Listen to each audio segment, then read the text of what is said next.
Hello students, welcome to the Cosmic Center for Learning English. I am Shravan sir and today we will learn phrase, clause and sentence. Without understanding them well, without learning them well, it would be difficult to learn the sentence and sentence structure, particularly when we will learn the kinds of sentences or types of sentences. Okay, now let's get into the topic. First, phrase. What is phrase? क्या होता है phrase? Phrase is a group of words well arranged कैसे? Grammatically. ठीक है, group of word grammatically well arranged and has meaning is said to be phrase. कि शब्दों का समूह, ठीक है, जो ग्रामेटिकली वेल अरेंज्ड हो, ठीक है, और उसका एक मीनिंग, लेकिन वो अपने आप में कंप्लीट सेंस नहीं रखता है, ठीक है, उसको अपना सेंस को जताने के लिए, पूरा करने के लिए किसी सेंटेंस में आना पड़ता है। एक एग्जाम्पल के साथ उसको समझते हैं, आसानी से हम लोग समझ पाएंगे। See here, I saw the man with great wealth. I saw the man with great wealth. अब यहाँ पे देख लीजिए with great wealth, ठीक है, 3 वर्ड्स का ग्रुप है ये, 3 वर्ड्स का ग्रुप है ये कह रहा है कि I saw the man, इसका अर्थ भी यहाँ पे होता है with great wealth.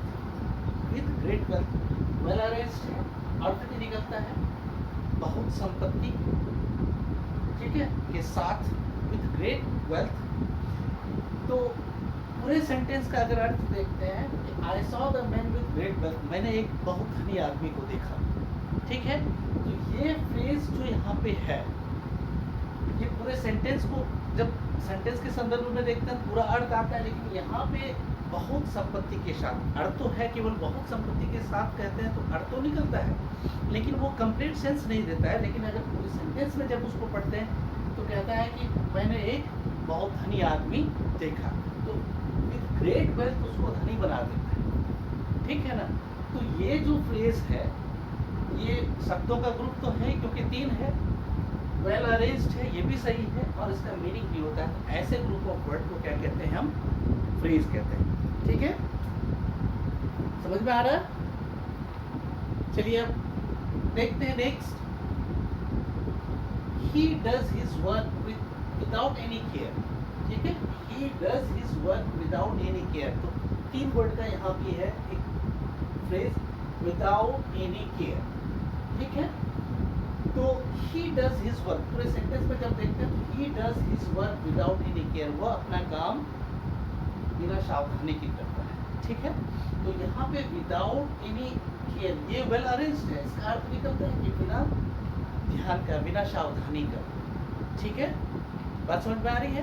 तो ये अपने आप में क्या है? फ्रेज है। फ्रेज क्लियर हो गया, समझ में आ गया ना? चलिए अब हम लोग आते हैं इसमें क्लाउज में, ठीक है। तो क्लाउज किसको कहते हैं?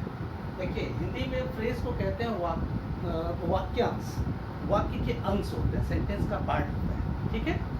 और क्लाउज किसको कहते हैं? इसको वाक्य कहते हैं, ठीक है, और सेंटेंस जिसको वाक्य कहते हैं। तो पहले क्लाउज समझते हैं, फिर सेंटेंस में लोग आएंगे। तो क्लाउज क्या होता है? देखिए, जैसे phrase a group of words है, उसी तरह क्लाउज भी ग्रुप ऑफ वर्ड्स होता है, और उसके भी मीनिंग होते हैं। हालांकि कंप्लीट सेंस उसका होता भी है, नहीं भी होता है, ठीक है। उसके क्लासिफिकेशन जब क्लाउज का जब हम लोग देखेंगे तो उस समय क्लियर हो जाएगा ये बात, लेकिन वो अपने आप में कंप्लीट नहीं होता है।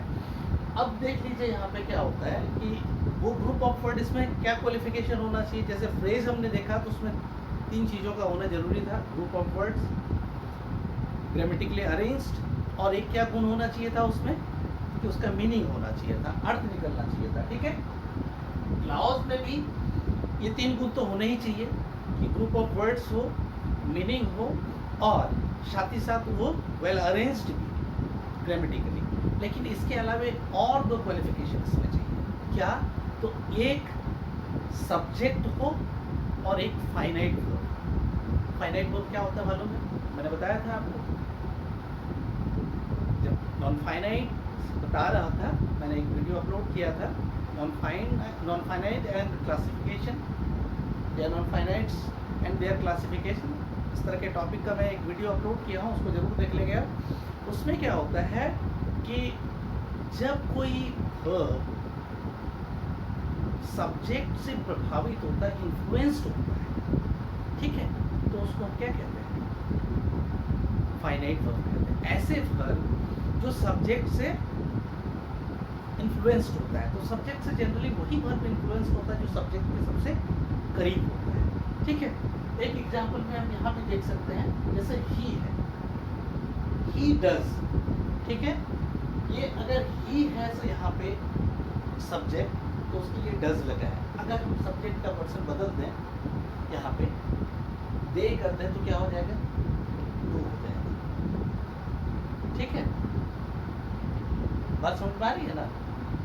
उसके नंबर पर्सन पे आधारित है, तो अगर सब्जेक्ट का नंबर पर्सन अगर बदलता है तो उसके अनुसार से क्या होगा? उसके वर्ब के रूप भी बदलेंगे। तो जिस वर्ब का रूप बदलेगा सब्जेक्ट के अनुसार से, सब्जेक्ट का नंबर पर्सन जिसको इन्फ्लुएंस करेगा, वो क्या होगा? फाइनाइट वर्ब होगा। तो यहाँ पे डज फाइनाइट वर्ब है।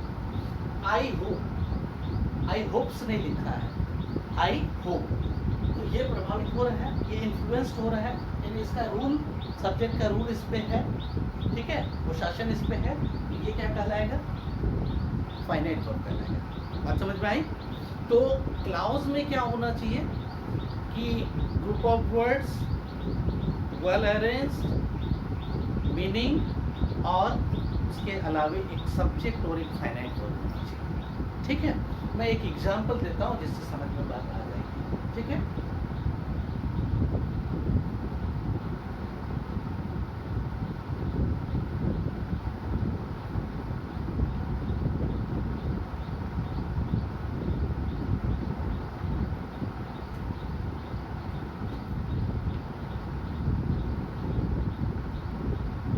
I can help him, ठीक है, I can help him if he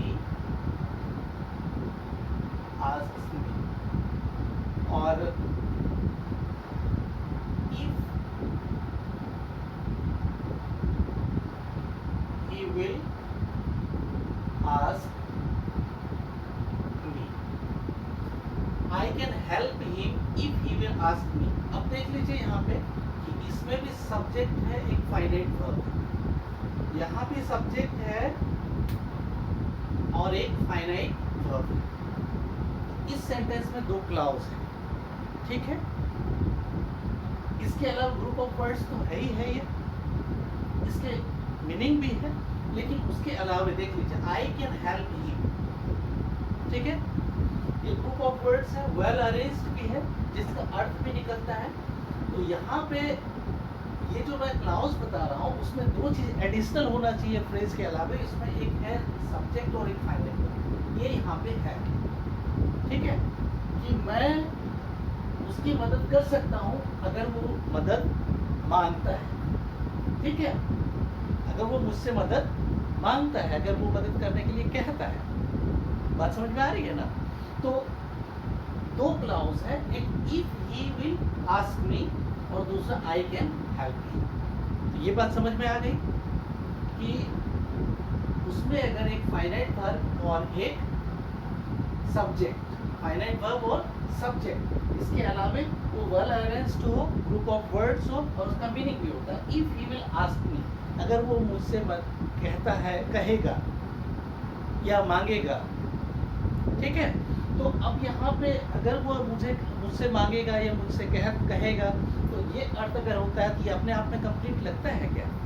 complete नहीं है, इसको अपना पूरा करने के लिए इसके पास आना पड़ता है, ठीक है। तो अभी हम जब क्लाउज समझ रहे हैं, उसके बाद क्लासिफिकेशन समझेंगे, तो इसी से क्लासिफिकेशन भी समझ जाएंगे। तो इसमें दो क्लाउज है, तो एक है प्रिंसिपल क्लाउज या मेन क्लाउज इसको कहते हैं, ठीक है, और दूसरा सबऑर्डिनेट क्लाउज कहते हैं। तो मेन क्लॉज, देखिए यहाँ पे क्लॉज को मैंने दो भागों में बांटा है, एक इंडिपेंडेंट क्लॉज, मेन क्लॉज या फिर प्रिंसिपल क्लॉज भी कहते हैं, याद रखिएगा। क्लॉज को मेनली दो भागों में बांटते हैं पहले, तो दो भागों में बांटते हैं। पहला जो भाग है वो प्रिंसिपल का क्लॉज कहलाएगा, या इंडिपेंडेंट क्लॉज कहलाएगा, या मेन क्लॉज कहलाएगा, ठीक है। और इसका डिफिनेशन यही होता है कि ऐसे क्लॉज जिसको अपना सेंस पूरा करने के लिए, अपना अर्थ पूरा करने के लिए किसी दूसरे क्लॉज पे डिपेंड नहीं रहना पड़ता है, इंडिपेंडेंट होता है, उसको हम कह देते हैं प्रिंसिपल क्लॉज या इंडिपेंडेंट क्लॉज या मेन क्लॉज। जैसे यहाँ पे आई कैन हेल्प हिम, ये अपने आप में सेंटेंस भी है, इसको अपना अर्थ पूरा करने के लिए किसी के पास नहीं जाना पड़ेगा। लेकिन दूसरा भाग देख लीजिए, if he will ask me, अगर वो मुझसे मांगेगा या मुझसे कहेगा, ठीक है, बात समझ में आ रही है ना। तो क्या कहेगा ना, उसके बाद अधूरा रह जाता है ना। अगर वो मुझसे कहेगा या मांगेगा तो क्या, बात अधूरी रह गई वहाँ पे। इसको पूरा करने के लिए इस क्लॉज के पास आना पड़ता है, आई कैन हेल्प यू, तो मैं उसकी मदद करूँगा। बात समझ में आई।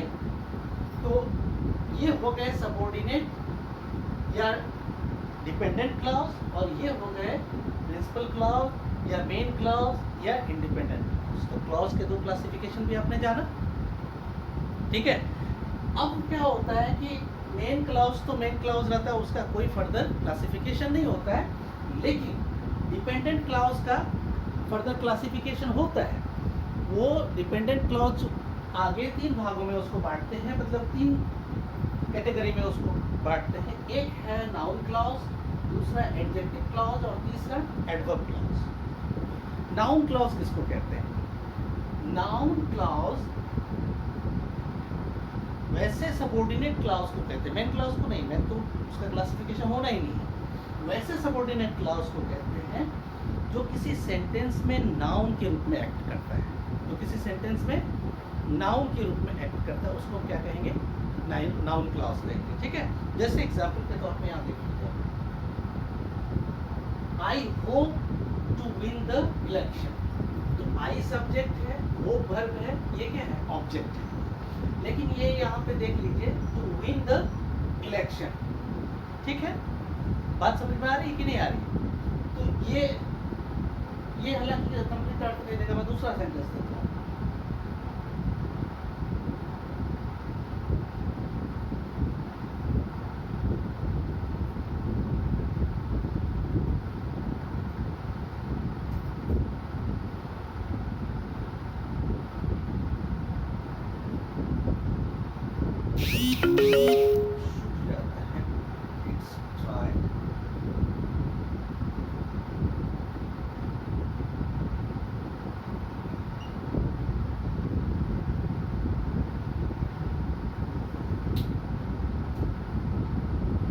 देखिए यहाँ पे, ठीक है, आई शैल फॉलो हिम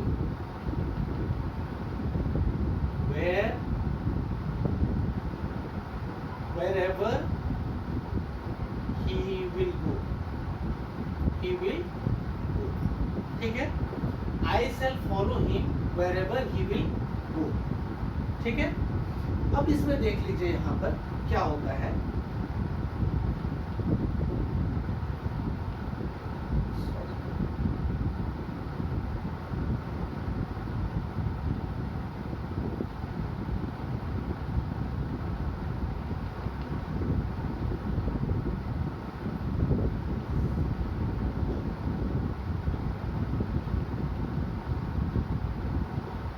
देखिए नाउन क्लॉज बता रहा था मैं एडवर्ब क्लॉज का एग्जांपल लिख दिया था। What he said, okay, what is said is right. अब देखिए यहाँ पे क्या होता है कि नाउन सेंटेंस में या तो सब्जेक्ट होगा या ऑब्जेक्ट होगा। यहाँ पे देख लीजिए, व्हाट ही सेड एक क्लॉज है। पहले क्लॉज को आइडेंटिफाई कर लेंगे कि क्लॉज है कि नहीं। तो ये ग्रुप ऑफ वर्ड है जिसमें एक सब्जेक्ट भी है और एक finite verb. What he said, उसने जो कुछ कहा, ठीक है, या उसने जो कहा। तो क्या कहा, ये यहाँ सेंटेंस में सब्जेक्ट के रूप में काम कर रहा है, इज राइट, वो सही है, ठीक है। तो ये जो व्हाट ही सेड सेंटेंस में ये क्लाउज है, ये नाउन के रूप में एक्ट कर रहा है, सब्जेक्ट के रूप में एक्ट कर रहा है। तो जब नाउन के रूप में एक्ट कर रहा है तो इसको हम क्या कहेंगे? Noun clause. यहाँ पे व्हाट ही सेड की जगह पे ये भी कर सकते थे, ठीक है, ई या राम, ठीक है, बात समझ में आ रही है? मैंने जो कुछ भी वहाँ पे बात उसकी जगह पे रख सकते थे व्हाट ही सेड की जगह पे नाउन के रूप में। तो जब कोई व्हाट ही सेड जब नाउन के रूप में एक्ट कर रहा है किसी सेंटेंस में और वो क्लाउज है, ठीक है, क्लाउज में कौन सा? सबऑर्डिनेट क्लाउज है, तो उसको हम क्या कहेंगे? नाउन क्लाउज कहेंगे। ये बात समझ में आई कि नहीं आई? समझ में आई ना? हम लोग अभी जब क्लाउजेस पे एक्सरसाइज करेंगे कि सब उसके यूसेस देखेंगे, ठीक है, तो हम लोग क्लियर हो जाएगा, कोई डाउट नहीं रहेगा। लेकिन अभी भी ये यहाँ पे क्लियर है कि ऐसा सबऑर्डिनेट क्लाउज जो सेंटेंस में नाउन के रूप में एक्ट करे, सीधे सीधे। यहाँ पे जैसे व्हाट ही सेड, अब उसने कुछ भी कहा होगा, वो नेमिंग एक तरह से हो जाता है, वो नाउन के रूप में। इज राइट, वो सही है। तो जब यहाँ पे ये सब्जेक्ट का काम कर रहा है तो सब्जेक्ट में दो ही आ सकता है, नाउन या प्रोनाउन। या प्रोनाउन तो है नहीं, तो फिर क्या उसको समझे हम? वो क्लाउज नाउन का काम कर रहा है। ये बात क्लियर है? चलिए अब आगे बढ़ते हैं। दूसरा, एडजेक्टिव क्लाउज, कि ऐसे सबऑर्डिनेट क्लाउज जो सेंटेंस में एडजेक्टिव के रूप में काम करे, ठीक है। The subordinate clause which acts as an adjective in a sentence is said to be adjective clause. इसके एक एग्जांपल देता हूं तो समझ में आ जाएगा। The boy is standing there, ठीक है, standing there is my brother, is my brother, ठीक है। the boy who is standing, ठीक है, who is standing, जो खड़ा है, कहता the boy who is standing, ठीक है, who is standing there is my brother। बात समझ में आ रही है? ये ग्रुप ऑफ वर्ड है। अब इसमें से क्या ये बता रहा है यहाँ पे कि एक क्वालिफाई कर रहा है उस लड़के को जो वहाँ पे खड़ा है। बहुत सारे लड़के होंगे वहाँ पर, तो वो क्वालिफाई किसको कर रहा है? कि जो वहाँ पर खड़ा है, ठीक है। The boy who is standing there is my brother. तो हु इज स्टैंडिंग ये क्लाउज है, क्योंकि यहाँ पे देखिए हु है, सब्जेक्ट भी है और उसके फाइनाइट वर्ब भी है। तो और लेकिन ये जो सब क्लाउज है आपका, वो किसी को क्वालिफाई कर रहा है। किसको? उस लड़के को, द बॉय। मैंने बहुत सारे लड़के हैं, उसमें से वो लड़का जो खड़ा है मेरा भाई है। तो हु इज स्टैंडिंग देयर क्या हो जाएगा? एडजेक्टिव क्लाउज हो जाएगा। ये बात समझ में आई होगी, ठीक है। अब कोई डाउट नहीं, चलिए आगे बढ़ते हैं। नेक्स्ट है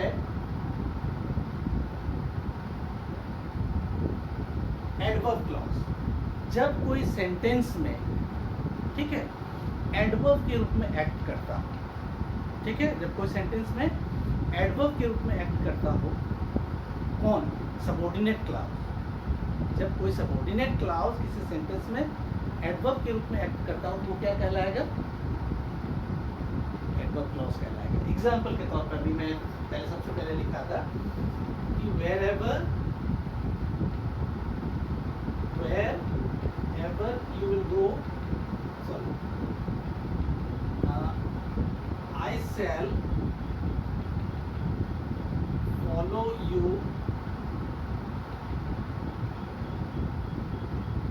wherever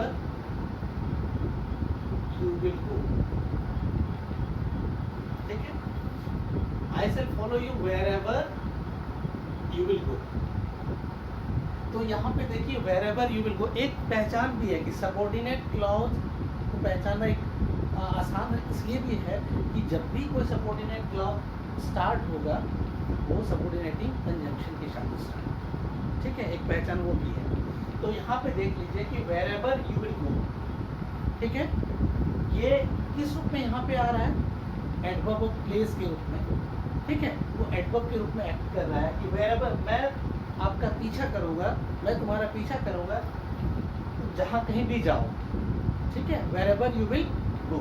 तो wherever you will go यहाँ पे एडवर्ब के रूप में आ रहा है सेंटेंस में। तो ये सबऑर्डिनेट क्लाउज है और एडवर्ब के रूप में एक्ट कर रहा है, तो क्या जानेंगे इसको हम? Adverb clause. ठीक है, तो हम लोगों ने फ्रेज को जाना, उसके टाइप्स जाना, क्लाउज उसके टाइप्स जाना। अभी अब क्या है, सेंटेंस को थोड़ा सा देखते हैं। और सेंटेंस का टॉपिक तो बहुत वास्ट है, उसमें आगे बहुत समय लगेंगे, कई वीडियो उस पे बनाना पड़ेगा, वो हम लोग करेंगे। लेकिन इसके बाद हम लोग एक वीडियो यूसेस पे, क्लाउज के यूसेस पे हम लोग देखेंगे पहले, ताकि कंसेप्ट जो थोड़ा बहुत कहीं डाउट लगे वो क्लियर हो जाए, कि आसानी से हम आइडेंटिफाई कर लें, फिर उसके यूसेस भी अपने अनुसार से कर पाएँ हम।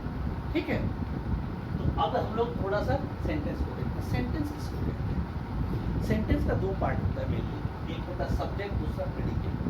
ठीक है, एक सेंटेंस यहाँ पे आप किसी को ले लीजिए, ही डज हिज वर्क, तो ही यहाँ सब्जेक्ट हो गया, रेस्ट इसको सब्जेक्ट कहेंगे तो बाकी भाग क्या हो जाएगा, ये प्रेडिकेट हो जाएगा। ठीक है, रेस्ट पार्ट क्या हो जाएगा, प्रेडिकेट हो जाएगा। ठीक है, बात समझ पा रही है? तो प्रेडिकेट किसको कहते हैं? जो सब्जेक्ट के बारे में बताता है, उस सेंटेंस में कुछ भी हो रहा है वो सब्जेक्ट के बारे में हो रहा है। ठीक है, तो जो सब्जेक्ट के बारे में बता रहा होता है उसको प्रेडिकेट कहते हैं। ठीक है, तो उसमें ग्रुप ऑफ वर्ड्स, क्लाउज तक क्या था, एक फाइनाइट वर्ब होना चाहिए, पहले ग्रुप ऑफ वर्ड्स होना चाहिए, ग्रामेटिकली वेल अरेंज्ड होना चाहिए।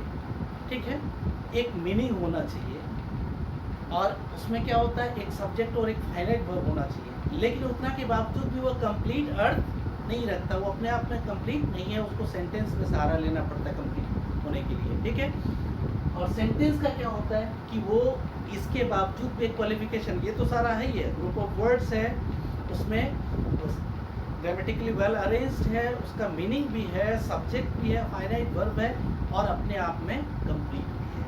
तो जो ये कंप्लीशन का क्वालिटी आता है, तो इसलिए मैं पहले कहा था कि पहले फ्रेज, उसके बाद क्लॉज, तब सेंटेंस को आसानी से हम समझ पाएंगे। तो इसमें सारा ये गुण अगर रहता है तो वो अपने आप में सेंटेंस है। ठीक है, अब नेक्स्ट जब सेंटेंस का क्लास होगा तो उसमें हम लोग देखेंगे सबसे पहले क्लासिफिकेशन उसका, कि एक दो तरह से, एक उसके स्ट्रक्चर बेस्ड उसका क्लासिफिकेशन होता है, जिसमें simple sentence, compound sentence, complex sentence. ठीक है, और उसके सेंस के आधार पर, जो उसका भाव होता है वाक्य सेंटेंस का, उसके आधार पर हम लोग जैसे 5 भागों में बांट सकते हैं उसको। जैसे पहले असर्टिव सेंटेंस है, तो असर्टिव सेंटेंस जो जनरल स्टेटमेंट होता है साधारणतः, या डिक्लेरेटिव सेंटेंस जिसको कह सकते हैं, उसको भी 2 भागों में कैटेगराइज कर सकते हैं, अफर्मेटिव, दूसरा निगेटिव। फिर इंट्रोगेटिव सेंटेंस है, तो इंट्रोगेटिव सेंटेंस को हम लोग फिर फर्दर देख सकते हैं कि WH question, yes no question. फिर तीसरा आता है इम्पेरेटिव सेंटेंस, जिसमें हमारा order, request, advice etcetera etcetera, जिसमें भाव व्यक्त किया जाता है जिन वाक्यों से, जिस सेंटेंस से। और उसके बाद नेक्स्ट आता है एक ऑप्टेटिव सेंटेंस, जिसमें हम लोग विश, ब्लेस, कर्स ऐसे भाव जाहिर करते हैं। फिर एक्सक्लेमेटरी सेंटेंस, जिसमें स्ट्रॉन्ग फीलिंग्स एक्सप्रेस करते हैं। तो वो सेंस के आधार पर जो सेंटेंसेस होता है उसका काइंड्स हम लोग देखेंगे, फिर उसके स्ट्रक्चर के आधार पर। तो नेक्स्ट हम लोग सेंटेंस को, लेकिन आज बेसिक इतना तो आप कम से कम कंप्लीट कर ही लिया। कुछ एक्सरसाइजेस आप घर में ट्राई करेंगे, ताकि और कहीं प्रॉब्लम अगर आए तो आप कमेंट बॉक्स के द्वारा या फिर व्हाट्सएप से संपर्क कर सकते हैं, और अब नेक्स्ट वीडियो में फिर उसका एक्सप्लेनेशन भी मिल जाएगा। और नेक्स्ट वीडियो का वेट करिए, वो बहुत इंटरेस्टिंग होगा, सेंटेंस का डिटेल होगा। ठीक है, और आज इतना ही, क्योंकि फ्रेज, क्लाउज और सेंटेंस की समझ में मुझे नहीं लगता कोई परेशानी होगी। चलिए, धन्यवाद, बाय।